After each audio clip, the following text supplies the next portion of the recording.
سر ابھی جتنا کچھ بیان کیا گیا ہے رضا، بیان میں کمی رہ گئی. بیان میں کمی اس لیے رہ گئی ہے کہ جس شدت کا یہ ظلم ہے اس شدت کی تاب ہماری زبان اور بیان نہیں لا سکتا. میں آج صرف ایک چھوٹی سی بات کا ذکر کرنا چاہتا ہوں، اور وہ یہ ہے کہ کل رات جب ہم لوگ ساتھ اس وقت نہیں بیٹھے ہوں گے، لیکن میری بات آپ کو یاد آئے گی کہ کل جب شام غریباں ہوگی اور تمام شہادتیں ہو چکی ہوں گی تو ایک واقعہ پیش آیا، اور وہ واقعہ یہ پیش آیا کہ عمر بن سعد نے کہا یزیدی فوجوں کو کہ جو گھوڑے لاشوں کے اوپر سے گزارنے ہیں ان کی نال بندی کی جائے، یعنی کہ ان کے پرانے گھسے ہوئے ہارس شو اتار کے نئے نوکیلے فولادی ہارس شوز ان کو فٹ کیے جائیں، کیونکہ انہوں نے شہدائے کربلا کی ان نازنین کے جسموں کے اوپر کو ٹریمپل کرتے ہوئے گزرنا ہے. یہ ظلم کا واقعہ میں بالکل سچ بتا رہا ہوں.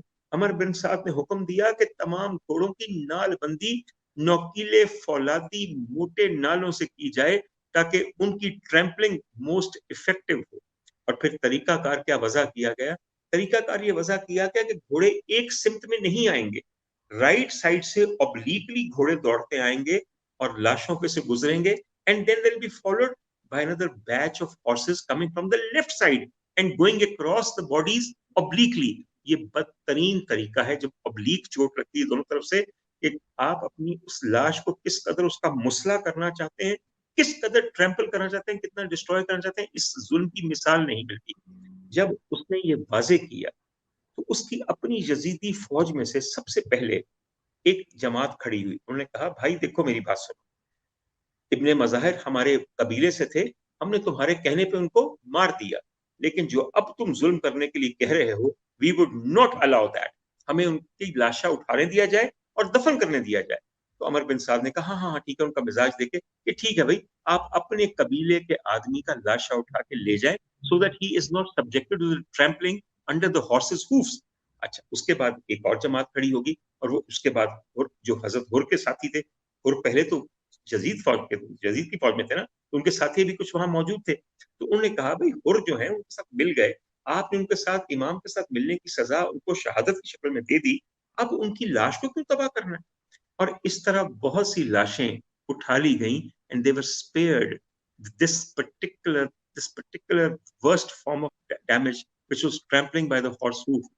حضور والا اس پورے واقعے کے دوران لاشیں اٹھتی گئیں، ان کے چاہنے والے ان کو بچاتے گئے اور عزت سے دفن کرتے گئے. ایک جلے ہوئے خیمے کے پیچھے ایک بہن کھڑی ہے جس کی غریبی کا اور جس کی بیچارگی کا کوئی عالم نہیں ہے. وہ بار بار سوچتی تھی 30,000 کے اس قافلے میں کوئی ایک شخص نہیں ہے جو یہ کہے کہ بھائی جس کے جسم کو روندنے کی تیاریاں ہیں وہ تمہارے نبی کا سرور ہے آنکھوں کا، اس کی آنکھوں کی ٹھنڈک ہے، اس کی نسل ہے، اس کا خون ہے، جگر گوشہ رسول ہے، اور یقین کیجئے کہ شہزادہ بطول ہے. کسی نے 30,000 کے مجمع میں سے یہ نہیں کہا کہ spare the dead body of the imam of this insult. ظلم کی حد ہے، کوئی ظلم کی حد ہے؟ آپ سوچیے ذرا. ایک آخری بات آپ کو اور کہوں کہ اسی خیمے کے ساتھ ایک اور بچی کھڑی. میں صرف ایک بات کہنا چاہتا ہوں، کبھی اللہ نہ کرے کسی کے گھر میں موت ہو اور کسی کا باپ مر جائے یا بھائی مر جائے، جب لوگ جنازہ دفنا کے گھر واپس آتے ہیں تو گھر کی بچیاں یوں نڈھال ہوتی ہیں کیونکہ ان کا کلوجر نہیں ہوا تھا، وہ قبرستان میں ساتھ نہیں گئی ہوتی، بالکل نڈھال ہو کے بے جان ہو کے پڑی ہوتی ہیں. حضور ایک بچی ایسی ہے جس نے اپنے باپ، اپنے بھائیوں اور تمام رشتہ داروں کو یوں اپنے سامنے قتل ہوتے دیکھا، اور اس بچی کے اب خیمے میں تو آگ لگی، اس کے دامن تک بھی آگ پہنچ گئی. کون دنیا کے ایسے ظالم لوگ جمع تھے؟ حضور کسی بچی کو اگر آپ دیکھیں، رضا اللہ نے تمہیں بھی بچیاں دی ہیں، ہمیں بھی دی ہیں، ارے اگر 7-8 سال کی بچی کو یوں روتے دیکھیں اور یہ جانیں کہ اس کی دنیا لٹ چکی ہے، تو آپ جا کے اس کے آنسو پوچھیں گے، اس کے سر پہ دوپٹہ دیں گے اور سینے سے لگائیں گے. لیکن کیا کہا جائے کہ یہ نبی زادی ہے جس کو تھپڑ مارے گئے، جس کی بالیاں نوچ لی گئی، جس کو ڈانٹا گیا رونے پہ، جس کو اٹھ کے لاشوں سے اٹھ کے دور جانے پہ مجبور کیا گیا. حضور جہاں میرے مولا نے اپنی رضا پہ امام کو قائم رکھنا تھا، تو اس پورے قافلہ کربلا کو بھی ظلم کی وہ شکل دکھائی کہ یہ اپنے اللہ کو بتا سکے کہ ہاں اگر انسان تیرا اتنا ظلم کرتا ہے تو ہم تیرے ماننے والے تیری رضا پہ کیسے راضی ہوتے ہیں. یہ لیسنز کیا کبھی ہم سیکھ سکیں گے؟ ارے ابھی تو ہم ابتدائی چند باتیں سیکھ جائیں کہ ظلم کے آگے ڈٹ جائیں, اللہ کی رضا پہ قائم رہیں, بے شک جتنا مرضی ظلم ہے. We have not even learned the very few basics of what Karbala was destined to achieve and teach us. So ستاروں سے آگے جہاں اور بھی ہیں, اور یہ زندگی گزار دیجئے اس طرح کی ملاقاتوں میں, اس طرح کی محفلوں میں. رضا, ایک جاتے وقت آخری بات کروں, 10 بجنے والے ہیں, ٹھیک ہے؟ اس پوری گفتگو کے دوران بہت سے لوگ مجھ پہ اعتراض کر سکتے ہیں کہ ڈاکٹر صاحب شاید بہت اوور جذباتی ہیں, ڈاکٹر صاحب تو بہت دقیانوسی نکلے. ہاں, اعزاز ہے میرے, کہیے کہ مجھے عقل نہیں ہے اس محبت میں, کہیے کہ میں بے حال ہوں, کہیے کہ مجھے ضبط نہیں ہے اس محبت. میرے لیے یہی ایک سند ہے اور یہی ایک تمہا. بہت جی مہربانی. ڈاکٹر صاحب, نہیں بالکل, میرے خیال سے بہت سے لوگ آپ کو آپ کی عقیدت کو پہچانتے ہیں, اور میں بھی چونکہ آپ کو اب اتنے سالوں سے جانتا ہوں, مجھے پتا ہے کہ آپ کے لیے, اور اسی لیے میں نے آج آپ کو تکلیف دی کہ مجھے پتا تھا کہ آپ نے جانا ہوگا آگے مجلسوں وغیرہ میں, لیکن مجھے پتا تھا کہ جس انداز سے آپ آج گفتگو کریں گے, ایک تو دل سے کریں گے, ایک اپنا جو آپ کا جانکاری ہے مختلف اس محرم کے بارے میں, تو یہی وجہ ہے کہ آج ہماری آڈینس بھی بہت آپ کی باتوں سے متاثر ہو رہی ہے.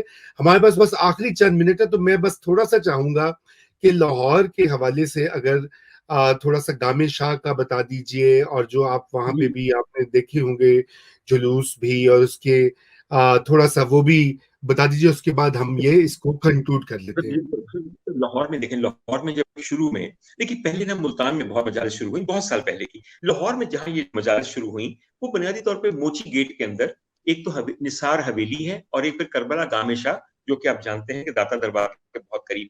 یہ دو وہ پرانی جگہ ہیں جہاں سے شبیہ ذوالجناح کا جلوس برآمد ہوتا تھا, یا 21 رمضان کو مولا کائنات حضرت علی کرم اللہ وجہ کا جلوس برآمد ہوتا تھا. تو یہ ایک ٹریڈیشنل جگہ ہیں جہاں پہ بہت سے شیعہ حضرات اور بہت سے عمدہ شیعہ خاندان اور بہت سے سنی خاندان ان جلوسوں میں شامل ہوتے تھے. اب تقریباً اس بات کو 200-250 سال ہو گئے کہ کربلا گام شاہ, یعنی کہ امام بارگاہ جس کا نام کربلا گام شاہ تھا, اور نثار حویلی, نثار حویلی کے ساتھ زیادہ تعلق تھا قزل باش خاندان کا, قزل باشوں کا, اور یہاں سے پھر باقی لوگ تھے.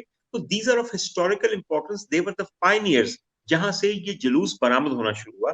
اور وقت کے ساتھ ساتھ اب تقریباً اندرون لاہور کے اندر 250 سے زیادہ امام بارگاہ ہیں اور بہت سے جلوس ہیں, اور وہ تمام جلوس ابھی بھی مرکزی جلوس جو ان جگہوں سے نکلتے ہیں, ان کا میں نے ذکر کیا, ان میں شامل ہو جاتے ہیں, اور بالآخر ان کا اہتمام بھی انہی کے ساتھ ہوتا ہے. بات یہ ہے کہ جہاں سے بات شروع ہوئی ہوتی ہے, اگر اس روایت کو مضبوط رکھا جائے, جس طرح کربلا گام شاہ ہے وہ بھی اس کی روایت ہے جلوس نکالنے کی, اور نثار حویلی کی بھی, تو یہاں سے آج تک یہ جلوس نکلتا ہے. اور جو تصویر آپ دکھا رہے ہیں نثار حویلی کی ہے, اور آپ دیکھیں کہ کیسا جگمگ جگمگ راستہ ہے, اور کیسی دنیا وہاں پہ موجود ہے, اور کیسی عمدگی کے ساتھ یہ سارا چل رہا ہے. اللہ کا شکر ہے کہ ابھی تک ہمارا محرم بڑا پیسفلی گزر رہا ہے, اور خدا کرے کہ 40ویں تک اور اس کے بعد تک بھی ہمارا ہر سال اور پورے سال اسی محبت, بھائی چارے اور امن کے ساتھ گزرے. باقی لوگوں کے جو سوال ہیں وہ بڑے عمدہ ہیں, ان میں بڑی تحقیقی بات ہو سکتی ہے, مگر وہ بات تھوڑی سی آج الگ ہو جائے گی اس سے. یقیناً ہم کسی وقت ایک حویلی کو لیں گے, حویلی نثار حویلی کی تاریخ کے بارے میں ضرور بتانا چاہتا ہوں, تبرکات کیا ہیں, وہ کیا چیزیں ہیں, مگر بات وہی ہے میاں کہ وہاں سے شروع ہوا. مقصد ان جگہوں کا نہیں ہے, مقصد اس جلوس کے پیغام کا ہے.